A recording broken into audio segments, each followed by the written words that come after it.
Lanjutkan bagian C dan bagian D. Contoh sifat dan karakter yang kurang baik, dan bagian D-nya kerusakan total dan ketidakmampuan total manusia. Nah, bagian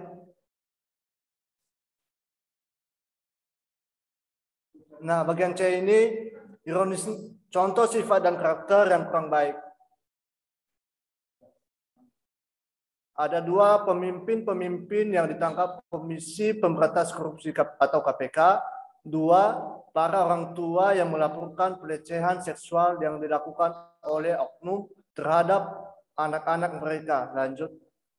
Jadi ironisnya beberapa dari mereka adalah orang Kristen. Akibatnya orang Kristen dihina dan diejek. Dan perilaku buruk dari beberapa orang Kristen ini dijadikan tolak ukur untuk menuduh bahwa kekristenan itu penuh dengan kemunafikan. Walaupun tuduhan tersebut tidak benar, sekali lagi pengaruh kurangnya karakter merupakan aspek penting yang merusak kesaksian Kristen. Jadi Mazmur mengingatkan kita, ajarlah kami menghitung hari-hari kami sedemikian sehingga kami beroleh hati yang bijaksana. Dalam Mazmur pasal 90 ayat 12. Pada saat seseorang menjadi cukup dewasa untuk menyadari betapa singkatnya hidup ini, maka ia harus mulai sadar betapa berharganya seandainya ia telah belajar lebih awal untuk menjadi bijaksana dalam kehidupan. Jadi Paulus telah menasihati kita bahwa karena itu perhatikanlah dengan seksama bagaimana kamu hidup. Janganlah menjadi seperti orang bebal, tetapi jadilah seperti orang arif atau jadilah orang bijaksana. Dan pergunakanlah waktu yang ada, karena hari-hari ini adalah hari jahat. Jadi sebab itu janganlah kamu bodoh, tetapi usahakanlah supaya kamu menjadi kehendak Tuhan. Dalam Efesus pasal 5 ayat 15 sampai 17. Jika kita berusaha sungguh-sungguh untuk memiliki hikmat dari Allah, kita akan lebih mampu meningkatkan kualitas diri dengan mengembangkan karakter dan nilai-nilai yang mengalir dari hidup baru yang telah ditanamkan Allah dalam kita. Karakter kita akan menjadi karakter yang saleh sehingga orang lain senang melihatnya dan memuliakan Allah. Dalam Matius pasal 5 ayat 16. Selanjutnya,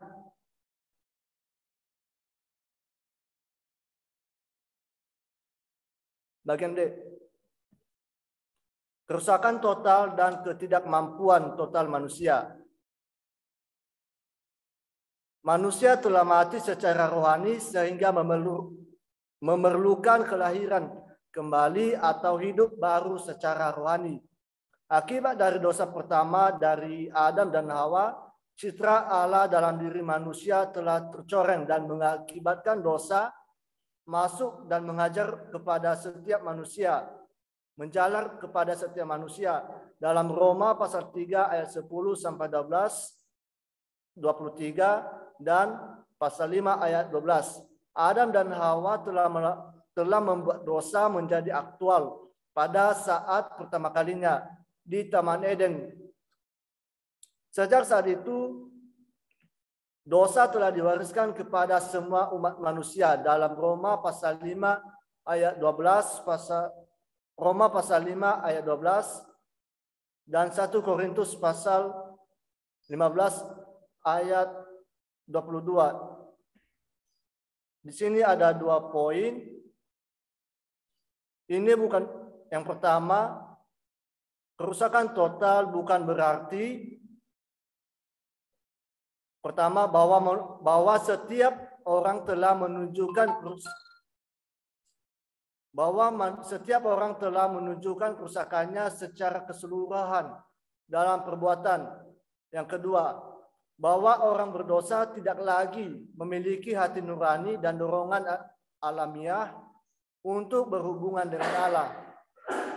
Yang ketiga, bahwa orang berdosa akan selalu menuruti setiap bentuk dosa. Yang keempat, bahwa orang berdosa tidak mampu lagi untuk melakukan hal-hal yang baik dalam pandangan Allah maupun manusia. Tetapi yang keduanya, tetapi yang dimaksud dengan kerusakan total ini adalah ada 2 poin. Yang pertama, kerusakan akibat dosa asal menjangkau setiap aspek natur dan kemampuan manusia, termasuk pikiran, hati nurani, kehendak, hati, emosinya, dan keberadaannya secara menyeluruh. Bisa dilihat dalam 2 Korintus pasal 4 ayat 4, 1 Timotius pasal 4 ayat 2, Roma pasal 1 ayat 28, Efesus pasal 4 ayat 18, dan Titus pasal 1 ayat 15. Yang keduanya, secara natur tidak ada sesuatu dalam diri manusia yang membuat layak untuk berhadapan dengan Allah yang benar, dalam Roma pasal 3 ayat 10 sampai 12. Selain mengakibatkan kerusakan total pada manusia, dosa juga mengakibatkan ketidakmampuan total atau total inability, yaitu ada 2. Orang yang belum lahir baru tidak mampu melakukan, mengatakan, atau memikirkan hal yang sungguh-sungguh diperkenan Allah, yang sungguh-sungguh menggenapi hukum Allah. Yang kedua, tanpa karya khusus dari Roh Kudus, orang yang belum lahir baru ini tidak mampu mengubah arah hidupnya yang mendasar dari dosa mengasihi diri sendiri menjadi kasih kepada Allah. Jadi di sini perlu ditegaskan bahwa ketidakmampuan total bukanlah berarti orang yang belum lahir baru ini sesuai dengan naturnya tidak mampu melakukan apa yang baik dalam pengertian apapun. Ini berarti orang yang belum lahir baru ini masih mampu melakukan bentuk-bentuk kebaikan dan kebajikan tertentu. Tetapi perbuatan ini tidak digerakkan oleh kasih kepada Allah dan tidak pula dilakukan dengan ketaatan yang sukarela sesuai pada kehendak Allah. Jadi manusia dalam natur lamanya yang berdosa tidak menyadari dan tidak mampu menanggapi hal-hal rohani dalam Allah. Manusia tidak mampu melakukan apapun untuk mengubah natur maupun keadaan keberdosaannya. Bisa dilihat dalam Roma pasal 3 ayat 9 sampai 20. Terima kasih.